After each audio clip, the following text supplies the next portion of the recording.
कायराना करतूत सामने आई। नक्सलियों के लगाए आईडी में ब्लास्ट हुआ।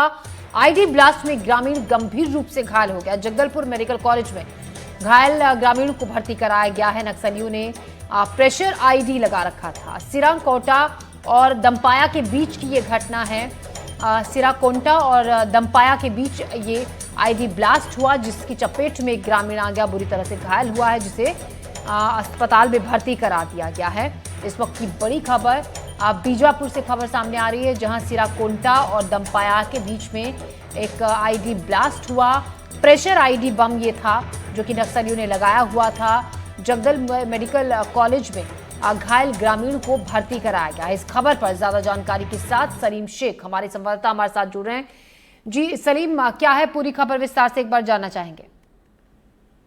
जी, बीजापुर के मध्य थाना क्षेत्र में कल देर रात शाम को माओवादियों द्वारा लगाए गए आईडी की चपेट में आने से एक ग्रामीण गंभीर रूप से घायल हो गया है और माओवादियों ने इसे सुरक्षा बलों को निशाना बनाने की नीयत से इसे प्लान किया था। जैसे ही ग्रामीण उस इलाके में रोजमर्रा की सामान की खरीदी करके वापस लौट रहे थे और उनका पैर उस आईडी पे आने के बाद एक बड़ा धमाका हुआ और गंभीर रूप से घायल हो गया। घायल को अस्पताल में भर्ती कराया गया है, जहां वहाँ जिसका इलाज जारी है।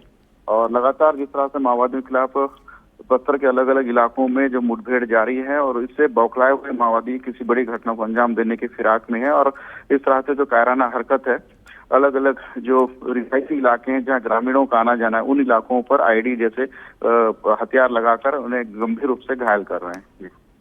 सलीम, अभी ग्रामीण जो घायल हुआ है ग्रामीण, उसकी फिलहाल क्या कंडीशन है?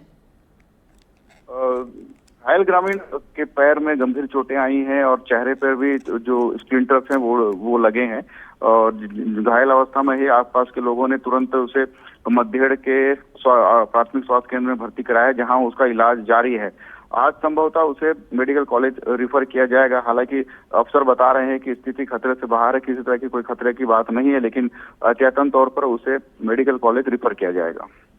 जी सलीम, ये भी आपसे जानना चाहेंगे, बारिश का मौसम जिस तरीके से है, कहा यह जा रहा है कि लगातार नक्सलियों के खिलाफ जो अभियान छेड़ा हुआ है वो जारी है, उसमें थोड़ा बहुत फेरबदल जरूर किया गया है बारिश के चलते। ऐसे में क्या सर्चिंग ऑपरेशन अभी भी इस इलाके में चल रहा है?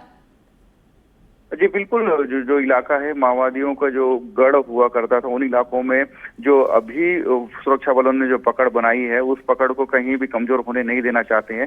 और लगातार माओवादियों के खिलाफ जो ऑपरेशन चलाए गए हैं, इसी का कारण है कि माओवादी संगठन कमजोर हुआ है। और इसी के जो सुरक्षा बलों के जो जिस तरह से जो ऑपरेशन चलाया जा रहा है, उससे माओवादी लगातार बैकफुट में आ रहे हैं।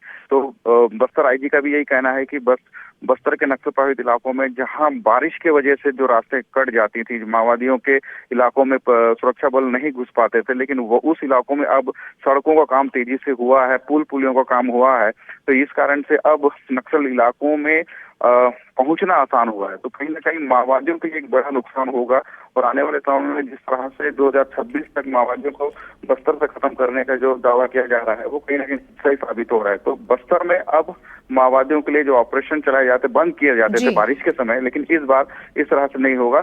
बड़े पैमाने पर और बड़े नक्सल ऑपरेशन चलाए जाएंगे। जी शुक्रिया सलीम, जानकारी के लिए आपका।